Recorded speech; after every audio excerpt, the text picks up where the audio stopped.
Muy buenas a todos y bienvenidos una vez más a mi canal. Yo soy Chelo y esto es Moonlight Books, y en el vídeo de hoy toca reseña y vengo a hablaros de El Embrujo, la nueva novela de Silvia Moreno García, la autora de Gótico. Bueno, esta novela se publicó hace nada y la verdad es que cuando la vi salir me emocioné bastante porque habiendo leído la sinopsis me parecía que me podía gustar y que podía estar a nivel de Gótico, que bueno, es una novela que ha estado muy polarizada, pero a mí me encantó. Gótico es una novela que me fascinó, así que bueno, me moría de ganas por leerla y fue una fiebre conjunta porque la leímos en el Horror Circle de Patreon. En fin, no me enrollo más con esta introducción, vamos allá con la reseña. Si pasáis tantas horas sentados como yo, leyendo, editando vídeos o trabajando delante del ordenador, creo que esto os puede interesar. Llevo unas semanas utilizando la silla ergonómica BS5 de FlexiSpot y una de las cosas que más me ha sorprendido es lo cómoda que resulta incluso después de varias horas de uso. Tiene un sistema de soporte 3D que ayuda a mantener bien apoyados el cuello, la espalda y la zona lumbar, algo que personalmente agradezco muchísimo cuando paso una tarde entera editando o preparando contenido para el canal. Además, el respaldo es reclinable hasta 135 grados, así que cuando necesito hacer una pausa entre tareas puedo inclinarme y descansar un poco sin levantarme del escritorio. El asiento también es súper cómodo, tiene un cojín grueso y muy mullido que hace que no notes esa sensación de cansancio típica después de muchas horas sentado. Y algo que me gusta especialmente es el diseño.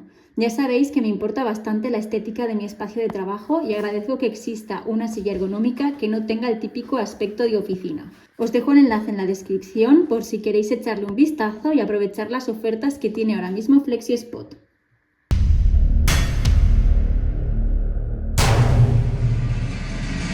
Pues bueno chicos, tal y como os he dicho, hoy toca reseña y vamos a hablar de El Embrujo de Silvia Moreno García, y esta reseña va a proceder como de costumbre. Voy a leeros la sinopsis, voy a hacer un breve resumen sin spoilers de lo que sucede en la novela y luego os daré mi opinión, y al final, si me hiciera falta, haría un apartado de spoilers y os avisaría para que pudierais silenciar el vídeo. Vamos allá. 3 mujeres, 3 épocas, una misma sombra. Cuando yo era joven, todavía había brujas. Así comenzaba siempre Nana Alba las historias que le contaba a su nieta Minerva. Quizá por eso Minerva se convirtió en estudiante de posgrado en literatura de horror y ahora investiga la vida de Beatrice Tremblay, una enigmática autora de cuentos macabros. Mientras trabaja en su tesis, Minerva descubre que La desaparición, la novela más famosa de Tremblay, se inspiró en hechos reales.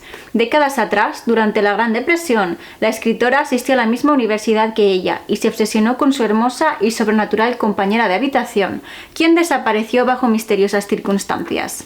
Así, cuando más se adentra Minerva en el manuscrito de Tremblay, más siente la presencia de una fuerza oscura que parece acechar en los pasillos del campus. Esa misma inquietud le recuerda a las historias de Nana Alba, que hablaban de un aterrador encuentro con brujas en México de 1900.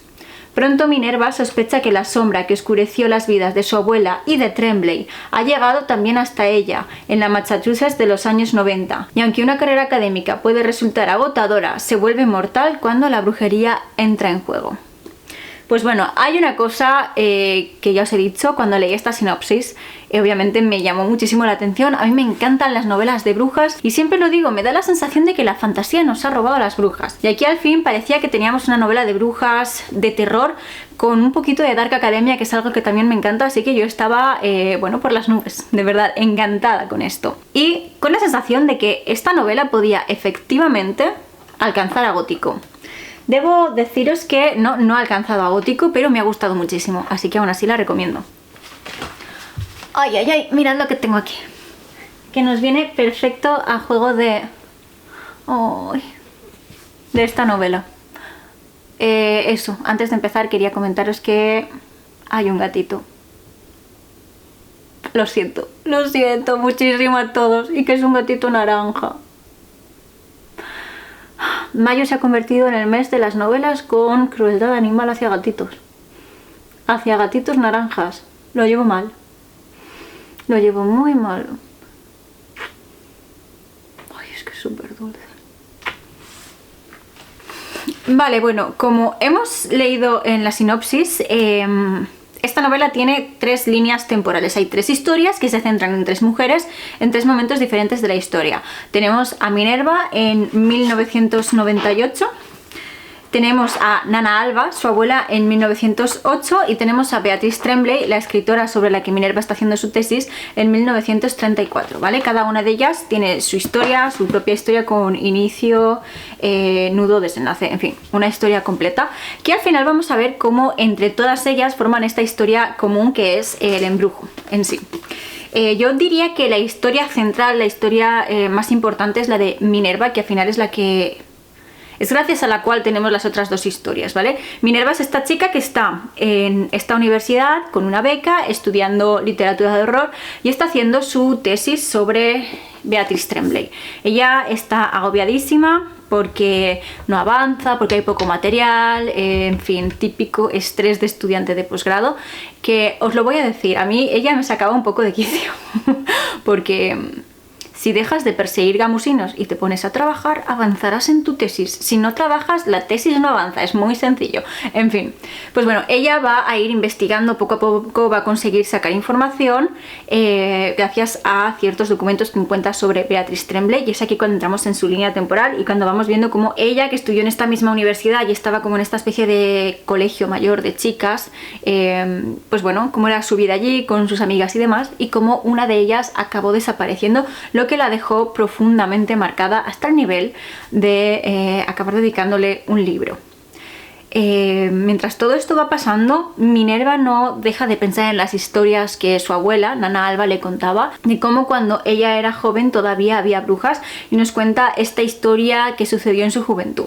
Estas tres historias tienen algo en común, las de las tres mujeres, y es que hay una persona que desaparece y aparentemente hay magia o brujería en juego. Y la verdad es que creo que están muy bien tramadas todas ellas. Bueno, no me voy a adelantar, tengo pelo de gato en la cara. Vamos a por mi opinión. Tenemos una novela que tiene 3 historias y cada una de estas historias está narrada en tercera persona. Y este narrador en tercera persona tiene como el foco en una de nuestras protagonistas, que son Nana Alba, Betty o Minerva. Este narrador en tercera persona es como si tuviéramos realmente 3 historias diferentes metidas en un libro, solo que cada una de estas historias acaba relacionándose en cierto modo. Entonces, lo que pasa en una historia es importante para las otras. No sé si me explico. Creo que está muy bien tramado el libro en ese sentido, porque es como que todas las historias acaban interconectándose y haciéndose referencia unas a otras. Hay cosas que, bueno, ya os he dicho, todas tienen esta especie de elemento en común, que es la desaparición de una persona y la aparente influencia de la brujería en ello, y me parece que está tan bien escrito en ese sentido que es importante prestar atención a las 3 historias. Puede que os pase como a mí y que haya una de las tramas que os guste más. A mí me gustaba mucho más la trama de Beatrice Tremblay. Tal y como os he dicho, Minerva me sacaba un poco de quicio, pero es que su abuela Nana Alba un poquito también. Entonces sí, me han gustado sus historias muchísimo, porque una de las cosas que más me ha llamado la atención es que, bueno, estamos en el transcurso de no llega a 100 años, ¿vale? Porque la primera historia sucede en 1908 y la última en 1998. No han pasado ni 100 años, pero es súper impactante ver cómo cambió la vida para todo el mundo y sobre todo para las mujeres en este periodo tan pequeño de tiempo. Como, pues bueno, Nana Alba era pues esta mujer que vivía en una finca, las mujeres se dedicaban a cocinar, había que seguir ciertas normas sociales, los cortejos y demás. Y sin embargo, con Minerva nos encontramos con una mujer independiente que se ha ido a otro país con una beca a estudiar en la universidad, a sacarse un título. Entonces me parece interesante ver ese cambio, ¿no? Porque nosotros somos conscientes de lo mucho que ha evolucionado la sociedad. Lo somos, 100%, pero como que nunca tenemos la línea del tiempo, por así decirlo. Yo, por ejemplo, no la tengo clara, entonces cuando se me pone aquí tan cerca y te das cuenta de que son escasos 90 años lo que hay entre una historia y otra, y parecen 2 épocas que lo son, totalmente distintas, pero tan alejadas en el tiempo que me impacta. En ese sentido creo que Silvia hace un trabajo increíble, ¿no? En la forma en la que nos plantea estos cambios en la sociedad y en la evolución de todo prácticamente en estos escasos 90 años. Y otro trabajo que hace increíble en la novela es todas las leyendas y todo el folclore de la brujería mexicana que nos mete aquí, Es que son palabras que yo soy incapaz de recordar, pero los nombres de las distintas brujas que hay y que son capaces de hacer cada una de ellas es súper interesante, de verdad. Y esto es algo que en todas las novelas de la autora, bueno, en Meridiano Cero menos, pero en la otra, que creo que era Dioses de Jade y Sombra, que es una novela que no me entusiasmó porque era más bien fantasía, también está presente, ¿no? Todo este bagaje cultural, toda esta riqueza de las tradiciones, de los mitos, de las leyendas de México.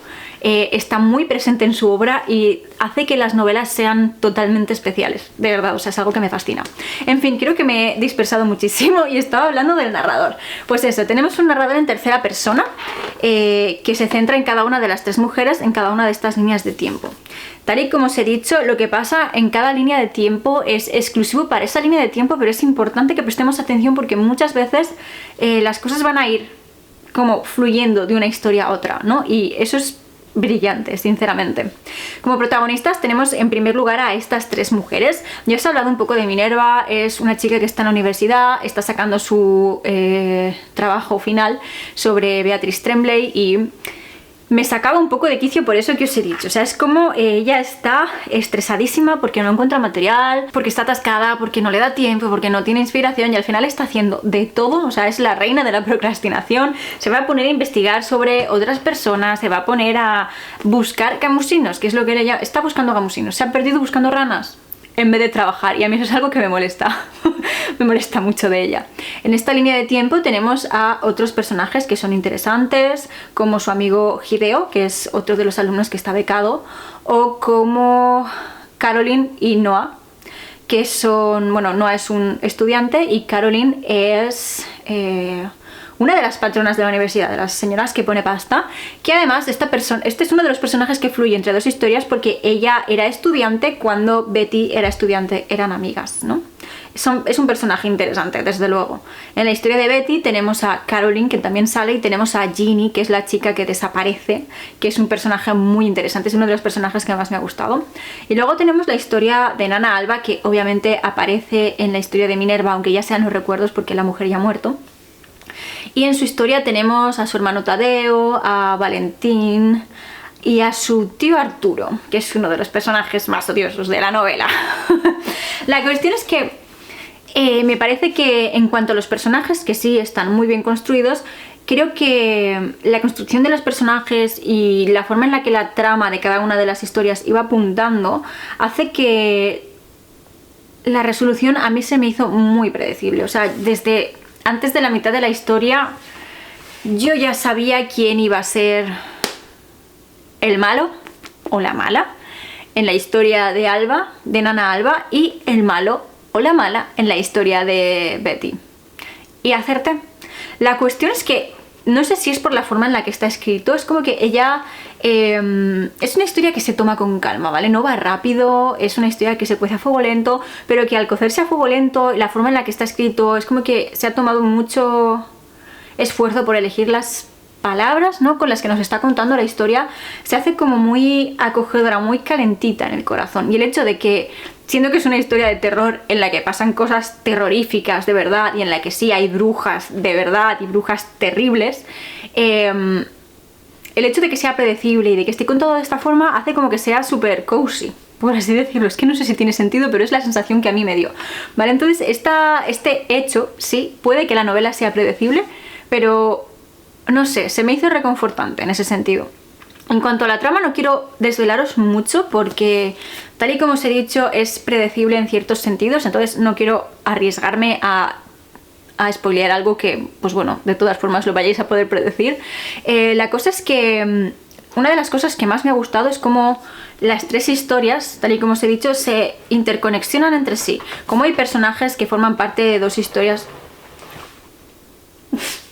Cómo hay personajes que forman parte de dos historias a la vez, cómo cosas que suceden en una acaban teniendo relevancia en otra, cómo tenemos en definitiva que estar prestando atención a las tres y pensando en todo a la vez conforme vamos leyendo. En fin, que yo la he disfrutado con su predecibilidad. no sé si esa palabra existe, pero ya me entendéis.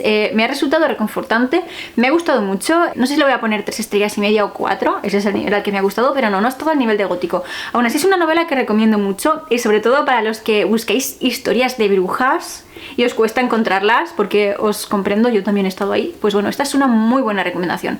No voy a hacer apartado de spoilers porque... no, y ya está. Solo quiero hacer un pequeño aviso, y es que en esta novela hay crueldad animal. Y lo siento de verdad, porque sí que con esto os lo arruino a muchos. Hay un gatito naranja.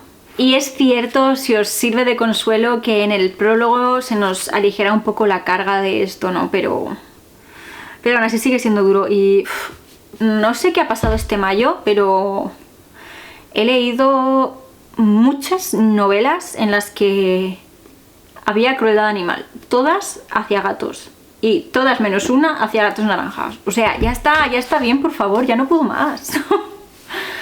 No lo sé, aún así, tal y como os he dicho, os la recomiendo. Es una escena muy breve, es fugaz. De hecho, a veces llegamos a pensar en algún momento de la historia que no es real y que nuestra protagonista se lo ha imaginado y ya está. Pero bueno, que os sirva como aviso. Y nada, chicos, hasta aquí llega mi reseña. Esta es mi opinión sobre El embrujo de Silvia Moreno García. Decidme en los comentarios si ya la habéis leído y qué os ha parecido, o si después de esta reseña os han entrado ganas de leerla. Y ya que estamos, dejadme también este emoji en los comentarios para que sepa que sois de los que aguantáis hasta el final del vídeo. Y ahora sí, hasta aquí llega esta reseña, hasta aquí todo lo que quería contaros sobre El embrujo. Espero que os animéis a darle una oportunidad, porque creo que vale la pena. Y eso es todo por hoy, y yo me despido hasta el próximo vídeo.